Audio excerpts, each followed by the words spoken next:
Good morning students, welcome to YouTube channel dynamic tuition classes. और आप सभी का हमारे इस चैनल पर स्वागत है। आई होप आप सभी अच्छे होंगे। और मैंने इस चैनल पर एक सीरीज चलाई हुई है जिसका नाम है क्विक रिवीजन बेस्ट सीरीज। और इस सीरीज को हमने उन सभी बच्चों का ध्यान रखते हुए चलाया है जो इस बार 10th क्लास का बोर्ड का एग्जाम देने वाले हैं। और हमने इस सीरीज में आपको केमिस्ट्री के चैप्टर नंबर 1, चैप्टर नंबर 2 और चैप्टर नंबर 3 कंप्लीट करा दिए हैं। आज जो हमारा चैप्टर चल रहा है वो चैप्टर चल रहा है 4। और इस चैप्टर में अब लास्ट के 2 क्लासेस में ही हम चैप्टर को कंप्लीट करा देंगे। हमने इस चैप्टर में आपको कुछ इंपोर्टेंट टॉपिक्स, कुछ क्वेश्चंस करा दिए थे। अब हम इस चैप्टर को आगे लेके चलते हैं। देखिए, बिना टाइम वेस्ट करे हम चैप्टर को स्टार्ट करते हैं। और सबसे पहले आपका ये काम है कि आप चैनल को सब्सक्राइब करें और अपने दोस्तों को शेयर करें। तो देखिए, हमने टॉपिक लिखा हुआ है इथेनॉल। क्या है? इथेनॉल। ये हमारी शायद क्लास नंबर 6 होगी, जो आपकी चैप्टर नंबर 4 है केमिक कार्बन कंपाउंड्स, उसकी क्लास नंबर 6 होगी। तो इसमें हमारा अगला टॉपिक है इथेनॉल। क्या है? इथेनॉल। जैसे कि आपको नाम में ही दिख रहा है ईथ, और ईथ का मतलब होता है आपके 2 कार्बन। कितने कार्बन? 2 कार्बन। और ऑल मतलब होता है एल्कोहल। तो देखिए, ईथ का मतलब 2 कार्बन है, ऑल मतलब एल्कोहल है। तो जब भी एल्कोहल की बात होती है तो मैंने आपको बताया था कि इसमें OH आता है। क्या आता है? OH आता है। तो आपका जो फॉर्मूला होगा इथेनॉल का वो होगा C2H5OH। क्या होगा? C2H5OH होगा। तो देखिए, हम बात करते हैं इथेनॉल की केमिकल प्रॉपर्टीज की, कि जो इथेनॉल है उससे क्या क्या बना सकते हैं, कहाँ यूज किया जाता है। कि देखिए, रिएक्शन रिएक्शन विद सोडियम। जब हम इथेनॉल की रिएक्शन सोडियम के साथ कराते हैं, किसके साथ? सोडियम के साथ कराएंगे तो क्या होगा? तो देखिए, फॉर्मेशन ऑफ सोडियम इथोक्साइड। तो हमें क्या बनेगा? सोडियम इथोक्साइड की फॉर्मेशन होगी। किसकी?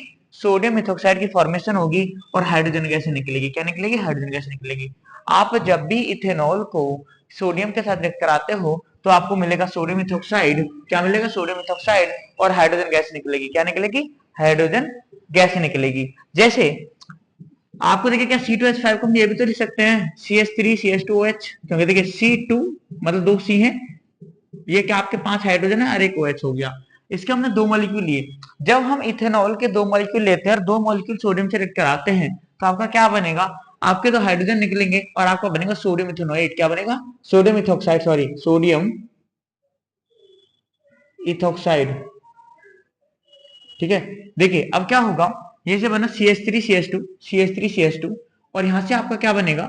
यहाँ से हाइड्रोजन रिमूव होंगे, 2 हाइड्रोजन, और यहाँ के 2 Na यहाँ पे आके लग जाएंगे, तो आपका बनेगा सोडियम इथोक्साइड। उसके बाद आपकी अगली हेडिंग है रिएक्शन विद एसिड। क्या? अगर आप एल्कोहल को मतलब इथेनॉल को किसके साथ रिएक्शन कराए? एसिड के साथ। और इंपोर्टेंट रिएक्शन है, वेरी वेरी इंपोर्टेंट। ये रिएक्शंस कंप्लीट द रिएक्शंस के बेस पर आ जाती है। आपके पेपर में ये जो रिएक्शंस आती है ये भी आ जाता है कि रिएक्शंस को कंप्लीट कीजिए। ठीक है। जब आपका इथेनोइक एसिड, देखो इसका नाम है इथेनोइक। क्या है? Ethanoic acid. जब आपका इथेनोइक एसिड इथेनॉल से किया जाता है, जब इथेनोइक एसिड को इथेनॉल में मिलाया जाता है in the presence of concentrated sulphuric acid. किसकी प्रेजेंस में? कंसंट्रेटेड सल्फ्यूरिक एसिड की प्रेजेंस में। तो आपको मिलता है ईस्टर। क्या मिलता है? ईस्टर। और आपका वाटर निकलता है। क्या निकलता है? वाटर निकलता है। जैसे ईस्टर का फॉर्मूला क्या होता है? RCOOR। ये आपका जनरल फॉर्मूला है ईस्टर का। तो देखिए, ये हो गया R ग्रुप, COOR ग्रुप। ठीक है। तो ये हो गया इथाइल। ठीक है। इथेनोइट। क्या हो गया? Ethyl ethanoate. तो आपका याद रखना, जब भी आपका एल्कोहल बोले तो इथेनॉल किससे ट्रीट कराए? कार्बोक्सिलिक एसिड से ट्रीट कराए। जब भी इथेनॉल कार्बोक्सिलिक एसिड से ट्रीट कराएगा, बोले तो किसके साथ? इथेनॉइक एसिड के साथ ट्रीट कराएगा, तो आपको क्या मिलेगा सर? ईस्टर मिलेगा। क्या मिलेगा? ईस्टर मिलेगा। रिएक्शन को याद रखना, इथेनॉल से यही क्वेश्चन आते हैं। और एक इसके यूज कहाँ है? हम यूज किया जाता है इन प्रिपरेशन ऑफ सोप, साबुन बनाने में, कॉस्मेटिक्स में, एल्कोहलिक बेवरेजेस, जितने भी एल्कोहलिक बेवरेजेस होती हैं, ड्रिंक्स होती हैं, उनमें यूज किया जाता है। इन मेडिसिन, कहाँ यूज किया जाता है? मेडिसिन में। और इन लेबोरेटरी रिएजेंट, और लैब्स में एक रिएजेंट की तरह भी यूज किया जाता है इसका। ठीक है। आप नोट डाउन कीजिए, फिर आगे चलते हैं। देखिए, हमने इस चैप्टर में 1 बाय 1 सारे टॉपिक्स को कंप्लीट करा रहे हैं, उससे रिलेटेड सारे क्वेश्चंस करा रहे हैं। आपका काम है नोट्स प्रॉपर बनाइए और उसके बाद रिवाइज कीजिए। रिसेंटली आपके एग्जाम होने ही वाले हैं, कुछ टाइम की बात हो रहा है। हाँ भाई, अब देखिए, हमारा जो अगला टॉपिक है, अगला क्या है? Ethanoic acid. क्या है? Ethanoic acid. और इथेनॉइक एसिड को ही हम बोलते हैं एसिटिक एसिड। क्या बोलते हैं? एसिटिक एसिड बोलते हैं। तो देखिए, हमने लिखा है इथेनॉइक एसिड, इसको एसिटिक एसिड बोलते हैं। और ये इथेनॉइक एसिड का जो फॉर्मूला होता है वो होता है CH3COOH। क्या होता है? CH3COOH। देखिए जैसे ही आपको नाम में दिख रहा होगा ओइक, और मैंने आपको बताया था जहां भी ओइक एसिड होगा वो कार्बोक्सिलिक एसिड का ग्रुप होगा। किसका होगा? Carboxylic acid. ये आपका कार्बोक्सिलिक एसिड का ग्रुप होता है, और जिसके अंदर जो फंक्शनल ग्रुप पाया जाता है वो COH ग्रुप होता है। कौन सा होता है? COH ग्रुप होता है। ये तो आप लोगों को पता है। हाँ भाई, ये पता है नहीं पता है? और देखिए क्या होगा कि आपका जो फॉर्मूला बना है CH3COH। मैं एक चीज और बता दूं आप लोगों को। देखिए मैं जो क्लासेस चला रहा हूँ थोड़ी फास्ट चला रहा हूँ, क्योंकि आपका एग्जाम जो है वो रिसेंटली होने वाले हैं जल्दी। आपको मैं तेजी से, बस ये रिवीजन क्लास है। बाकी मैं ये मानता हूँ कि आप लोगों को सब कुछ आता होगा। ठीक है, मैं इन चीजों को रिवीजन के तौर पे पढ़ा रहा हूँ। उसके बाद जो ये आपका इथेनोइक एसिड है, अब याद रखना ये है विनेगर। विनेगर होता है सिरका। क्या होता है? सिरका। तो जो 5 से 8% सॉल्यूशन होगा एसिटिक एसिड का, 5 से 8% solution of acetic acid in water, क्या? 5 से 8% solution of acetic acid in water, वही कहलाता है आपका विनेगर। क्या कहलाता है? विनेगर।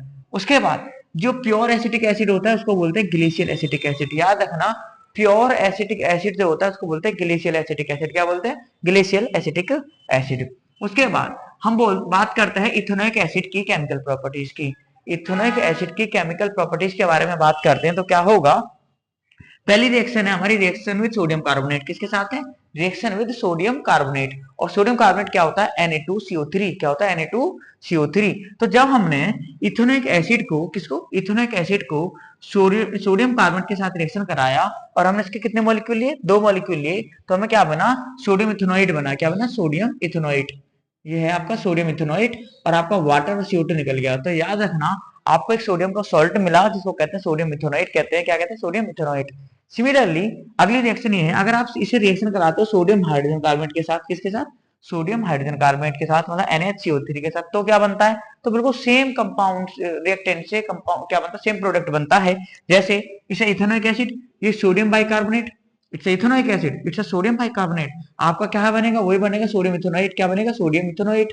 सोडियम इथानोएट। वही वाटर और CO की वजह से एक ब्रिक्स एफरवेसेंसेस निकलती है। क्या निकलती है? ब्रिस्क एफरवेसेंसेस। एफरवेसेंसेस, एक बार स्पेलिंग चेक कर सकते हो आप। इससे ब्रिक्स एफरवेसेंसेस निकलती हैं। क्यों निकलती हैं? Due to CO2। किसकी वजह से? कार्बन डाइऑक्साइड की वजह से। उसके बाद रिएक्शन विद NOH। जब आप रिएक्शन कराओगे किसका? इथेनोइक एसिड की, किसके साथ? बेस के साथ, जो क्या है? सोडियम हाइड्रोक्साइड है।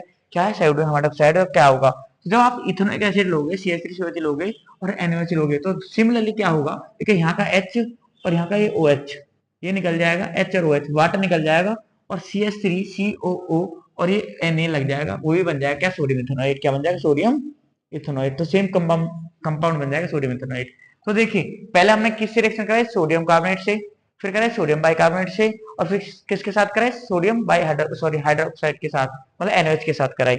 और लास्ट है आपकी, जो मैं पीछे पढ़ा चुका हूँ, पिछले स्टेप में ही इथेनॉल में ही करा चुका हूँ, एस्टरिफिकेशन रिएक्शन, वो मैंने यहाँ भी रिपीट करी है। क्या है कि सर जब आप इथेनोइक एसिड को, सर किसको? इथेनोइक एसिड को इथेनॉल से रिएक्ट कराते हो, इथेनोइक एसिड को इथेनॉल से रिएक्ट कराते हो in the presence of concentrated H2SO4, तो आपका क्या होता है?